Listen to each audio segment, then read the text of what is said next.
대통령 구속 취소와 관련해서 저는 전혀 부담 없다고 생각합니다. 근데 왜 이렇게 결정이 늦어지는 걸까요? 그거는 우리가 예를 들어서 이제 보석으로 한번 예를 들어볼까요? 보석을 피해자에 구속되어 있는 사람이 신청을 해요.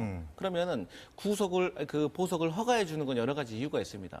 근데 첫 번째로 변경사항이라는 게 있어야 됩니다. 그러니까 이 사람을 풀어줘야 되는 변경사항, 즉 증거인멸의 위험이 없고 도주 위로가 없고 또한 뭐 여러 가지 특별한 사항이 있어야 되는데 윤석열 대통령 같은 경우는 변경 사항이 지금 없는 상황입니다. 그러면 보통의 구속 취소 같은 경우는 특히나 재판정에서 진범이 잡혔을 때 억울한 사람을 풀어주는 것이 구속 취소가 일반적인 거, 그 외에는 거의 사례가 없습니다.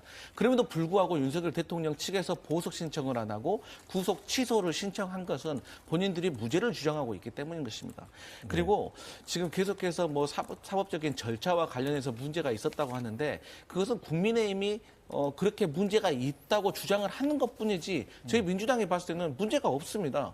아니 중앙지법에다가 윤석열 대통령 측이 어쨌든 간 체포영장 적부심을 신청을 했잖아요. 근데 중앙지법에서 그것을 기각했잖아요. 그건 두 가지 이유가 있는 겁니다. 첫 번째로는 그 전에 서부지법에서 발부되었던 영장에 대해서 모두 적법하다라고 인정을 해준 것이고요. 그다음에 두 번째로는 공수처의 수사권이 논란은 있지만 그럼에도 불구하고 공수처의 수사권을 인정해 준 것입니다. 그리고 마지막으로 이 탄핵 심판에 여러 가지 쟁점들이 있었어요. 그러니까 국민의힘에서는 주요 증거들이 무너지고 있다라고 하는데 지금 탄핵 심판의 주요 쟁점은 네 가지가 있어요. 개헌 및 절차가 제대로 되었느냐? 제대로 됐습니까? 아니 한덕수 국무총리도 이게 절차적으로 흠결이 있다고 말했고, 그다음에 선관위 침탈.